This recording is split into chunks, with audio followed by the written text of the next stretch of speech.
these questions, and so Not a problem, man. Any way I yeah, can yeah, help, what can I do for you? I appreciate it.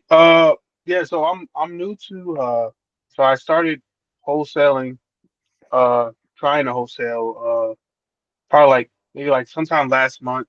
I had hurt my foot, like I tore my Achilles, Oh shit. and Okay. so yeah, so right now I'm gonna be out of work for some months. So I'm trying to generate some cash, and I had came across wholesale like actually a couple of years ago.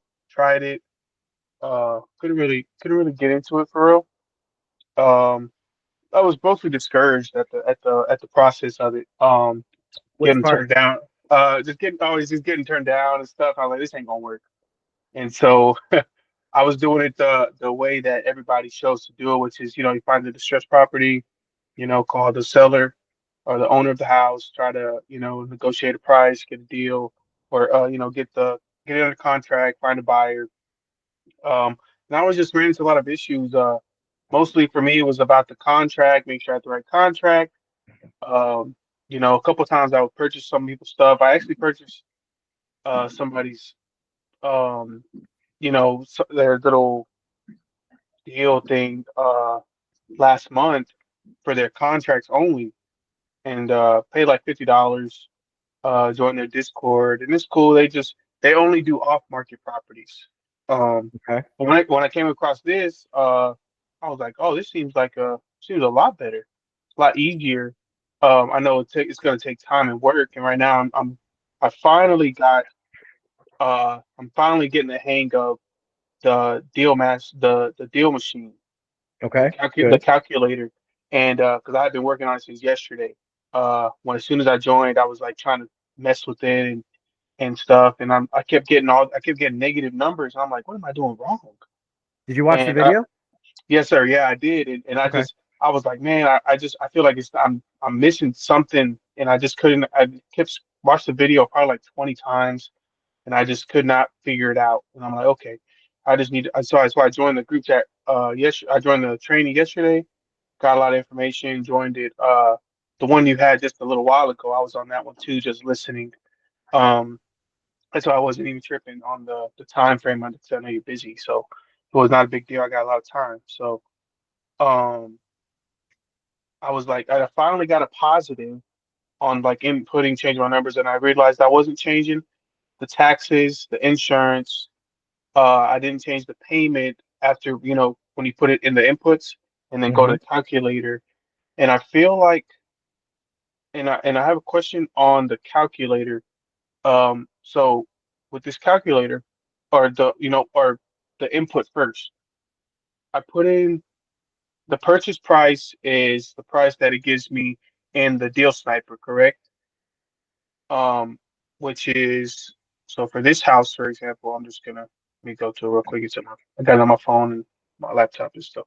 Let's see. So purchase price was at two uh 250, Okay. 250,000. The seller's finance is the loan amount, correct? Yes. Okay, okay, I've been putting that in right. Interest rate is going to be 0%. Uh, armorization is 30, correct? Always. Yep. Okay, all right. And then monthly payment, put that in there. That was at 680. Um, okay, cash to seller, is that the down payment? Yes, sir. Okay. And then desired assignment fee is for me. I put the 10,000, $10,000. And then the LRT is long-term rental, right? Yep. Okay. And then I put that one that was 1,600. And Okay. now realtor commission doesn't have to be put in there just yet, right? No, no. And Okay. remember that when you do put that in there, we're not trying to cover the whole thing. We're trying to Uh-huh. cover the buyer side, which is should be at most 3%. Right. Okay. Yeah. And so then I go back to the seller finance, and then that's where I was like getting these. It was like super bad numbers. I was like, oh my gosh, I don't know what I'm doing wrong. And then kind of was going back over some of the stuff you were talking about yesterday, and I realized I wasn't changing the numbers, like I said, the tax, the insurance, the payment. So I finally got a positive number. Now, do I don't know if it's a good one. I was looking, so cash return is at 13.83%. That's not good, is it? Because I went back to the reference. Is how much? 13.83% on the Yeah, that's cash good. on cash return. Okay, Anything above 10% cash on cash return is good. okay, yeah, and the cash flow it was at $4,454 dollars. Because this property is just it's worth 200. So I live in Dallas, and I'm uh I'm just kind of going through the Dallas and the Fort Worth market. A little bit of Waxahachie. Um, and I saw Fort Worth. Fort Worth has a lot of good properties. Especially they're trying to renovate it, build it up. Same thing with Dallas, Yep. especially like South Dallas and stuff. They're trying to really urbanize it and get it out of where it's all ghetto and crime rates are bad and stuff. So they're really building it up to a good community, like more upscale urban area. So a lot of those houses are older houses, but they're being renovated, and some of them are really nice. And um, so I'm trying to work with those areas since I'm already in those areas. Okay. Um, and that was another question I had was on these houses that we do with these creative finances. We're not typically trying to go with the uh like I said, the distressed properties, like the torn up houses, right? Not really, no. Right. I mean, Okay. you can do it. You can do a creative deal on a house that needs a heavy rehab, but you're going to severely limit the amount of buyers that are going to be interested in picking that up. Like Okay. save that for the cash deal people. Yeah, got you. And so with we're going for I heard you say something earlier about homestead buyers. Hmm. You said those are the people that um can't go to the bank, so they go their best bet is to go through what I guess. So who do they try to find? People like us, or like what? So how does that work? So a homestead buyer, by definition, is someone that wants to live in the house. They're not going to use it as an investment. They want it to be their home.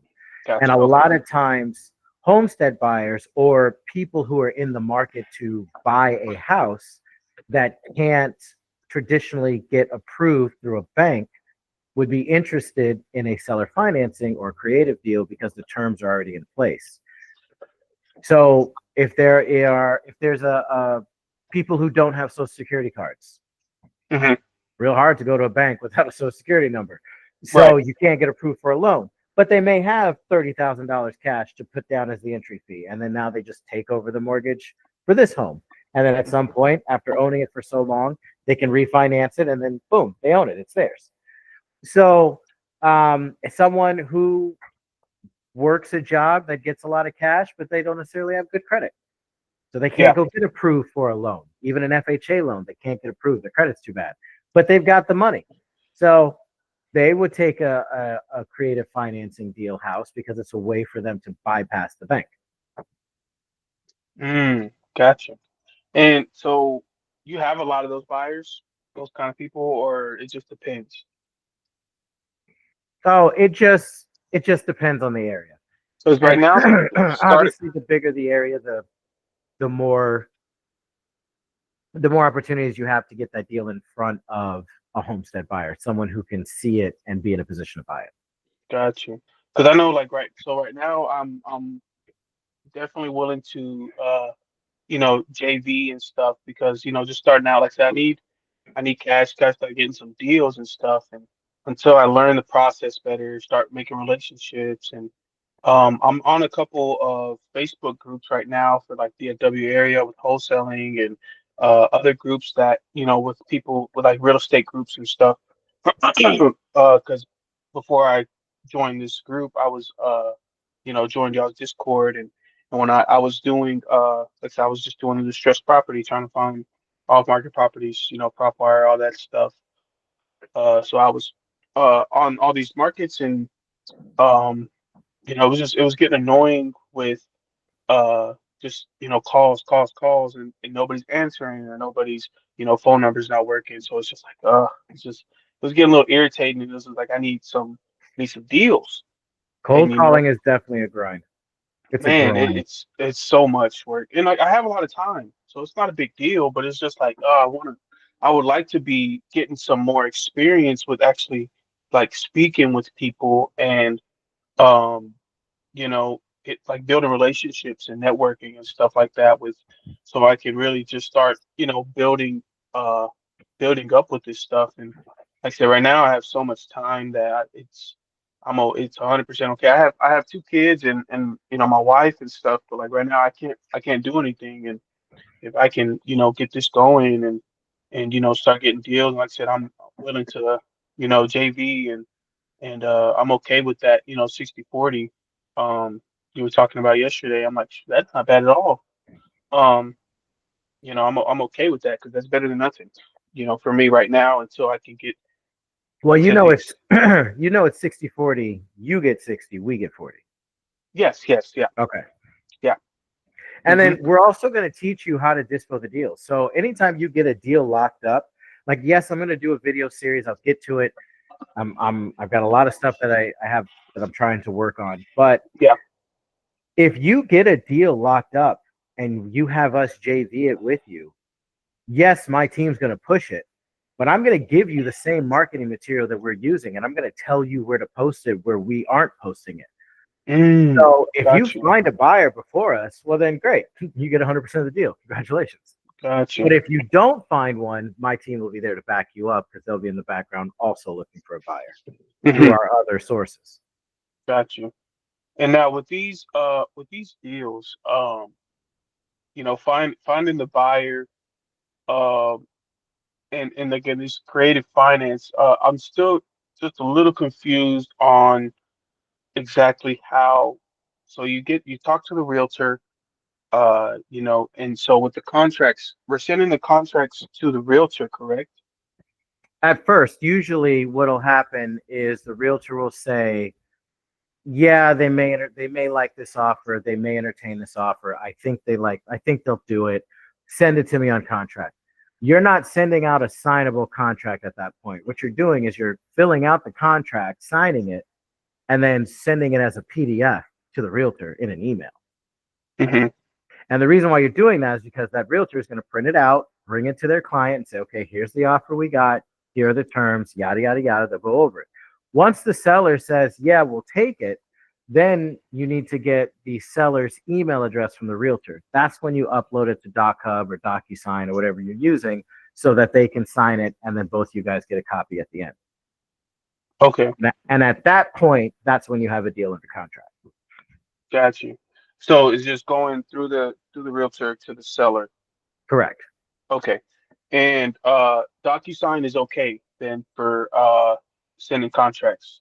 Yeah, DocuSign, DocHub, whatever they're all pretty much the same. They just have different Okay, color patterns. got you. Okay.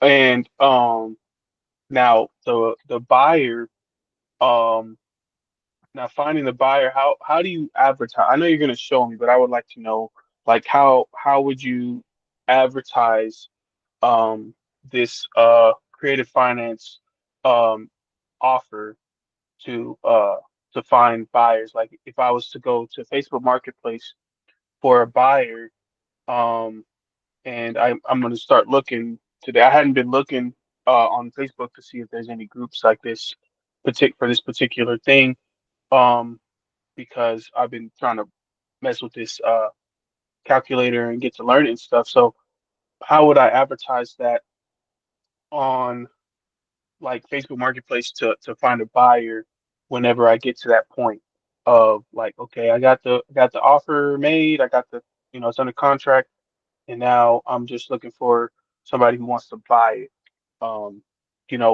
Who's willing to, who's looking for this kind of deal. So essentially, if you're going to go you're well, first things first, whatever route you're going to go, you need to come up with your dispo material. And Okay. that is a fancy way of saying a flyer. It's a Okay. And digital flyer breaking down the property. Here's the bedrooms, here's the bathrooms, here's the square footage, here's the Got you. specs on the house, here's the condition, here's what you're going to have to fix, here's what you don't have to fix. Mhm. Usually, and like if it's a cash deal, you'll put the comps there to justify the ARV. If it's a creative deal, you're going to put all of the terms of the deal. Here's the entry fee, here's the interest rate, here's the balloon, here's the seller financed amount, here's the monthly payment, here's your cash on cash return, here's Okay. your projected closing costs, things like that. And in the beginning, when you get one under contract, I'll make those for you and just send it to you. And then all you have to do is post it. You make the dispo flyers?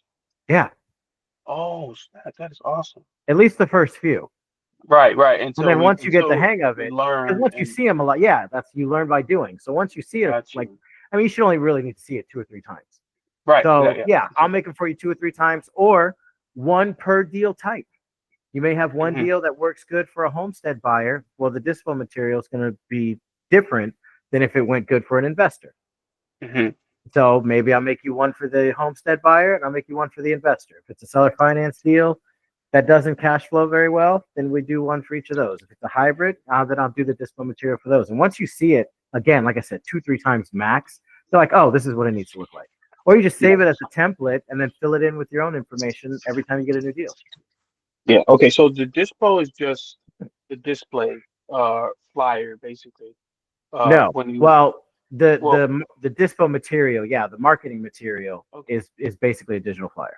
Okay. And what is okay, so what does dispo stand for? Disposition. Disposition. Okay. I was Yeah. not sure. Okay. Uh So disposition. acquisition or wholesaling has two sides: acquisitions, that's getting it under contract, and disposition, that's selling that contract. Disposition. Okay, got you. And so and okay, now you were talking about the hybrid and the okay, hybrid and sub two. You were talking about that yesterday, and I kind of, I think I wrote down what those meant, but I just want to make sure that I was understanding correctly. That way, I know what it means. Let me go to my piece of it. Uh, did I write it down? Okay, hybrid is so sub two was uh the money at closing and leaving. That's what I had wrote down because that's all I had got out of that. Money at closing and leaving. I that's what I had wrote down. That's what I got out of that. So you mind just explaining that what the subs to is? Subject to is when we are going to, or not we. When I say we, I mean the buyer. Uh-huh. When the buyer is going to service the monthly mortgage payment, which is just a fancy way of saying they're going to make the payment on behalf of the seller. So the way a subject to deal would work would be, let's say there's a mortgage in place for $100,000 and Hmm. the sellers just want to be done with the house. They want to just walk away. Okay, cool. I'll give you $10,000. We'll take care of that mortgage payment every month. You walk away. However, Oh. with a subject to, the mortgage stays in the seller's name until we pay it off. Gotcha. Now, depending on the buyer, those kind of deals are they? I wouldn't say recommended, but like pretty. Are they pretty common? Yeah, I mean, anytime someone has a mortgage and they're interested in a creative deal, it's a sub two or a hybrid. Okay. Sub two or hybrid, and the hybrid is basically. A So I had put down. combination of seller finance and subject to. Okay, I wrote that down. Got you. Okay, and then I wrote. I didn't get to. So I heard you say something about balloon today and yesterday. And the balloon is when the amortization is 5 or 10 years or 15 years, but you have to pay off the the that term uh before it before it ends, right? So, are you asking what a balloon is? Right, yeah. I was just trying to make sure I understood that what that was. That's why, and I don't know if I had explained if I said that right No, no, that's all right. on Let what me it clear it is. up, and then you tell me if we're on the same page. Okay. So, amortization or term All that means is how long we're stretching the payments out for in order to pay off the seller financed amount. Typically, it's 30 years. A balloon, all that means is that in those 30 years, we're giving you a certain set of years. Usually it's 10. So in 10 years, whatever you have paid us up to that point in monthly payments, we want the rest of the balance right then. Hmm. That's what a balloon is. So amortization, so I'll give you a good example. Let's say the property is $100,000. We do 0% interest. The monthly payment is $500 a month. Okay.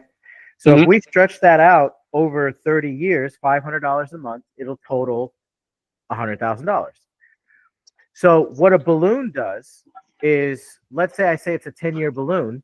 Okay, so how much money will we have paid in 10 years? Well, we did a $100,000 purchase price. We're subtracting the $10,000 down payment. That means we seller finance $90,000, right? Hmm. $5,000, or sorry, $500 a month times 12 months in a year is $6,000 a year. We're doing a 10-year balloon. So we take that $6,000 per year times 10. That's $60,000. So that means that when the balloon is due, we will have already paid $60,000. And therefore, we now owe the seller a $30,000 check.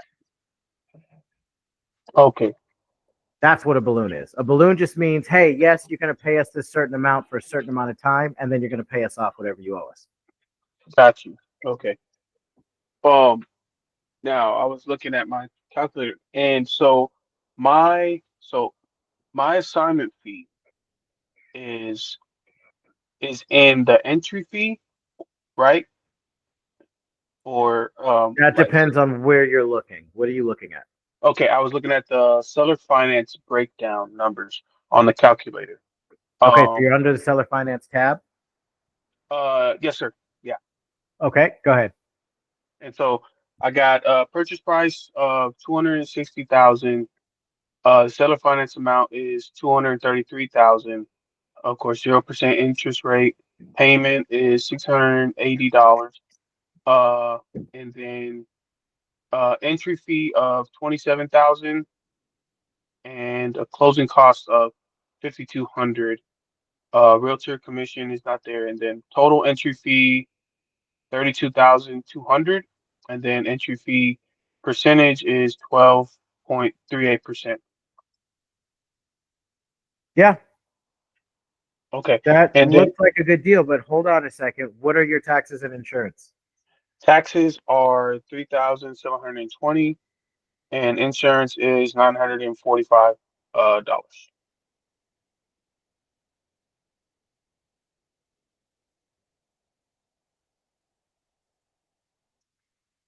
Okay, and your monthly, what do you have as the rent?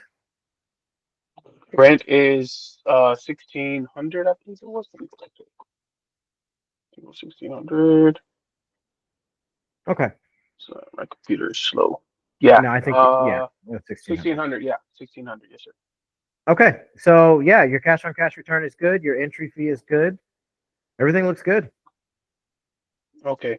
And so with this deal, I would be able to send this to the realtor and with the email that the deal sniper generates. Well, you don't, no, you don't send this to the realtor.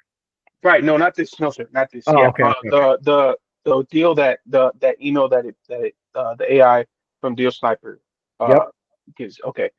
And would I change the date of the closing or I like the would. how long?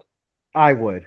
And typically, how long would you uh I usually tell people, and this is for the contract, not necessarily offer letter, but I mean, again, if we're going to be upfront, like we should be doing, then yeah, be upfront. Change the close of escrow to on or before, and then 30 days from today's date. By putting on or before, that's allowing us to say without saying, hey, if we can close earlier, we will. But in case we need it, let's do it 30 days. And most realtors are pretty standard to do about a 30 to 45-day closing anyway. mhm. I have a question on the NOI. What does that stand for? Net operating income. Net operating. And what is that? What is and that's the is that how much is How much? generated or That's how much money you're making after your expenses, not including your debt. okay, got you. And that's per year. Yep. And cash flow is the amount that is generated per month. No. So if we're looking at this is what it'll look like for the buyer. Okay. So if it were this deal, their rent is going to bring them $19,200 per year. They're going to Mhm. pay 10% in for their war chest. That's vacancy, repairs and maintenance, capex reserves. Then they're going to pay $3,700 in taxes. Then they're going to pay about $945 in insurance, which means that after you subtract this from what they brought in, their net operating income is $12,615. But then you have to subtract your debt. Your debt is the monthly payments that you pay to the seller every single month. So in this situation, $680 times 12 months in a year means $8,160 is being deducted from your net operating income. So your yearly cash flow for this deal, that's money that you actually get to keep, is $4,455. Okay, okay. All right, that sounds Does a that make lot. sense? Yeah, that sounds a lot better. Okay. Yeah, and we Yeah, typically always don't. remember when you're putting numbers in this part for the taxes, the insurance, or the HOA, those are yearly numbers. Don't put monthly numbers there. Monthly numbers go on the front page and right here. Okay, so no monthly numbers on. So HOA is not important. Oh, HOA is important Well, if it has one. if it has one, okay. And oh, I'll that tell you. was I'll tell another. you why. Let's say you had an HOA for this deal and it was Hmm. $100 a month, right? Hmm. Doesn't seem like a lot, but remember these are yearly numbers. So in a Yeah. year, that's $1,200. That just kicked your deal out. Mm. Now it's less than 10%. I mean, And I on would the still deal try and push sniper, it, but yeah, HOA is very important. when it said so it has HOA yearly zero. It has total PITI. What is that? What does that mean? Plus HOA. So PITI is principal, interest, taxes, and insurance. And basically, that's an estimate. Deal Sniper is estimating that if this property has a monthly PITI, then it'll probably be this. But you don't ever go by those numbers. Those numbers are just for Gotcha. you to know. As long as it says yearly HOA zero, you're good. There's no HOA. And do, can so would I typically change my assignment fee on Deal Sniper to 10,000 or No, leave it that's where it was that's at? it's an estimate and it's underestimating. I always tell everyone we're pushing for $10,000 per deal. Right. I know I remember you saying just clean up your numbers, make them look, you Yep. know, Make and them look so presentable, professional, so that right. way when the realtor looks at it, it looks like a human did it and not a computer. Yeah. So do you normally just round up or just keep it like I round down round actually. down? Okay. Especially for the monthly payment, I round down. If it says Yeah. $680, I put in 600. If the And purchase price is $252,327, I'm going to mhm, put $250,000. okay. And what about I mean obviously and what if it's like, 248,000? Then you just kind of go to 250 or do you just leave it at 248,000? You can go to 250. 250. Okay. On the purchase price, yeah, you can go to 250. Got you. I'm trying to see what else I had in mind. Let me go Let down me to know. this I got about 10 template. minutes left before my next meeting. Okay, no problem. Let me see. And you said, okay, on or before, change that. And you said about 2 weeks from the date that you would send out the email What do you mean? on the closing date.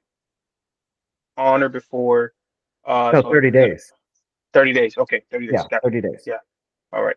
Uh, put my email. You put your email and your phone number on contact, right? You really don't have to put your email if you're emailing it to them because they'll have your email already. Obviously. So I just put Duh, my cell phone number. duh, of course. Um, let's see. Trying to see what else I had in mind. Right now, it's just been me trying to learn this calculator. And I'm just glad that I was able to get these numbers. So anything, okay, I just want to kind of do a run through real quick. So Uh, entry fee percentage, if as long as it's over 10%, that's good, or at least Entry 10%. fee, the entry fee percentage, no, that needs to be always less than, ideally less than 15%. Your max Less. is less than Okay. 20%. Okay. Got you. All right. So less than 15%. And then cash on return more than 10%, correct? Yes, 10% or Okay. above. Cash return 10% or above. Uh, Now I don't typically mess with the percentage on the vacancies, repairs and maintenance, or um capex reserves, right? No, you leave those Just alone. leave those there. We don't typically look at the year one um short term renting cash flow. That one's not necessary unless it's somebody who's going to be renting it as an Airbnb. Yeah, like I'm gonna do a video showing you guys how to underwrite using AirDNA. I just haven't made that. You know what? Actually, I'll make that video tomorrow. But no, as long as it works as a long-term rental, you're good. Having it also work as a short-term rental is kind of like a bonus because now you can sell it to short-term rental buyers as well. Hmm. What you don't want to do is have a deal that only works as a short-term because you have a much smaller pool of buyers to sell it to. Okay. And now this deal, this would be the first deal I generated that uh I finally was able to make sure my numbers were correct and it was a positive um a positive deal. Um Typically, so what kind of buyer would typically go for this? Somebody who's trying to rent the home or a homestead buyer? Or does it just depend? It depends on the deal. If the deal cash flows very well, it'll be an investor. If the deal doesn't cash flow very well, we're going to try and sell it to a homestead buyer because an Yeah. investor wouldn't buy it. Why would they buy a deal that doesn't cash flow? Right. Okay. That kind of deal. And on these cash flows, now, would this typically be uh like what is like a range, a number? Does it just depend on obviously it probably just depends on the investor, the buyer who's going to look at this deal and be like, okay, that's a good number for me, or are they typically the same for investors who are trying to purchase for cash flow purposes and rent revenue? How do you mean? So like so for this deal, the cash flow is at $4,454. Right. Would a certain investor look at that and be like, oh, that's not enough?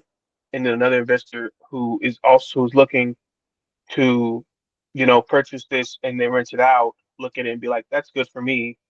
So it would just depend on it would just depend on the buyer uh who's purchasing it or who's Yeah, buying it. yeah. It's every buyer has their own margins that they like to be in, where they feel comfortable and they they're secure that this is a good deal for them.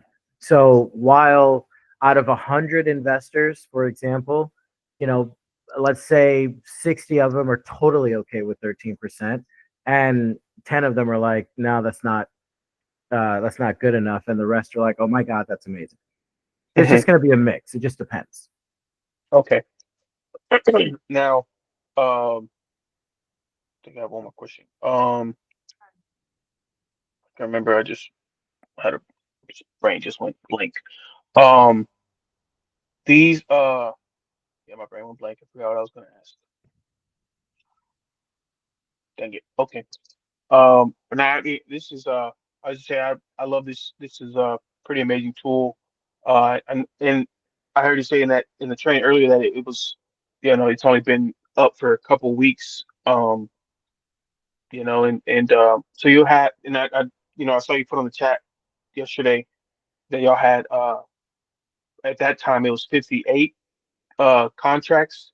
Now, how many of those have like been closed and done? All of those have been closed and done, or like are those just the ones that are under contract and in process? Or I want to say without knowing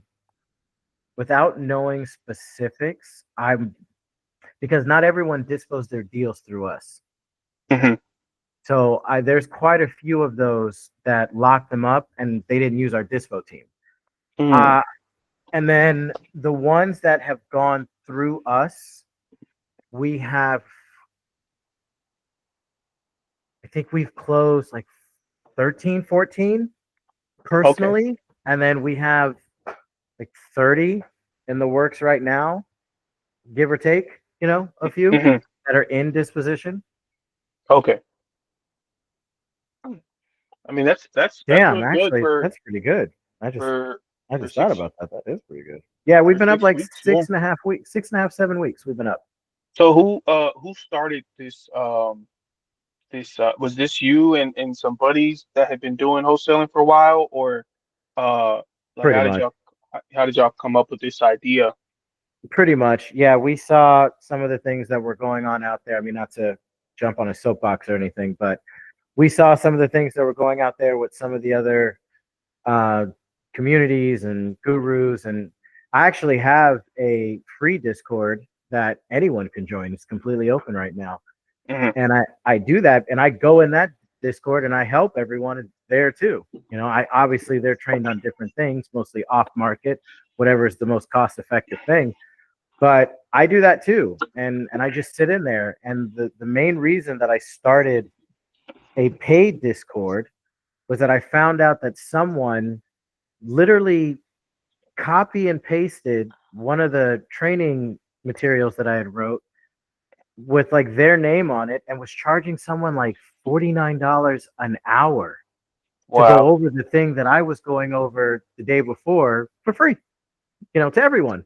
And that bummed me out a little bit because it's like it's free. Just tell them, hey, go over there and just go watch it. You know what I mean? Right, So right. that's part of the reason why people will send me messages. Today, I got one and I laughed my ass off. Said, Sean, how much do you charge for a one-on-one? And I started like literally audibly laughing. It's just like, I don't charge for that. Right. Like, if I can help you guys, I'm going to help you guys. Which Everyone is wants to know, awesome. You know, it's John, awesome. why do you want Really. to do it? I want to do it, one, because I can, and two, because it's not like I'm not getting anything out of the deal. If you guys dispo a deal through my disposition team, I get a piece of it. Yeah. But that doesn't mean I'm going to gatekeep how to dispo because at the same time, I'm kind of lazy. I'd rather Hmm. be playing VR all day, but I'm choosing to help you guys. So my goal is to get you guys trained up enough to where you don't need me anymore. And then Yeah. you're off making your own money, closing your own deals, dispo your own stuff. In the Hmm. beginning, yeah, I got you. I'll help you out. But at some point, you need to not need me anymore. Yeah. So that's Yeah. that's the whole point of why, at least why I do it. Yeah. Are you a man of faith? You believe in God, or are you Um, like something agnostic, like or that. yeah? That's Something good, like man. that. That's good. Well, you're doing a great thing, man. I pray God continues to bless you. I appreciate it. Because I mean this is really awesome because like I said, I paid $50 last month for somebody else's, and I Oh, see, and man, you could have just grabbed ours from. I mean, it's and right there. I hadn't even ran across y'all till TikTok, and I don't even know if it was you I followed typically, or I don't have a TikTok. It must have been no. Calvin. Yeah, yeah, it was he was a black guy. He was a Oh, black it guy. He was wasn't talking Calvin. he was talking about Deal Sniper, and it was like charging like $30 or something. Oh, Mills. Yeah, yeah, I think it was Mills. Mills. Yeah, That's who it is. yeah. And I was like, shoot, and so I put his little TikTok code in there for the half price. I was like, I can do that for sure. And But you know you what's know, crazy? My contract that you probably paid $50 for, it's in my free Discord too, under contract. mm, Like, you know what I mean? Like, well, no, I paid. So it was not your contract. It was like another no, guy's no, I know. contract. That's what Yeah. I'm saying. If you had Oh found yeah, us a yeah, week earlier, you could have saved yourself $50. yeah. For real, yeah. It definitely would have because their contract is like you have to keep paying $50 a month in order to even use it legally. And I'm like, that sucks. I was like, I had already copied it and everything. I was like, I was just gonna use it for a while. But I was Yeah, like, like so I'm that's, I just like, mean, you're jeez. paying licensing fees for a contract. Anyway, I mean, I don't want to, I don't like talking bad about anyone. People can run their stuff any way they Right, want to yeah, run it. People can for charge sure. whatever they want to charge. I just don't. Hmm. Yeah. No, I mean, just I appreciate, man, you doing some good work, man, and I look forward to continuing to talk and work with everybody in there and just networking some more. Where do you stay at by chance? What do you mean? Like where do you live in your area? Oh, Milwaukee. Milwaukee? Oh, okay, okay. Okay. Is that a now okay, one more question. I know you got to go. As far as buyers go, do you have so I think I know eventually I'll be on my own and display my own stuff. I trust that. And so um as far as like right now, I'm just gonna be, sending out emails, make sure my numbers are good and stuff, trying to get some offers out and everything. Um how the buyers you do you have does your dispo team have buyers in Fort Worth or like the DFW area? Uh, do you have quite a Oh bit yeah, out over absolutely, here? Awesome, absolutely. We're awesome, in all the major markets. awesome, awesome. Yeah, man. Well, let's say I look forward to continuing to work with y'all and I'm thankful for this opportunity that you presented here. It's a great thing. Not a problem, dude. My pleasure. Let me know if Yes, you need sir. anything else. Yes, sir. Appreciate it. No worries. Talk to you All later. right. All right. Yes, sir. Thank you. See ya.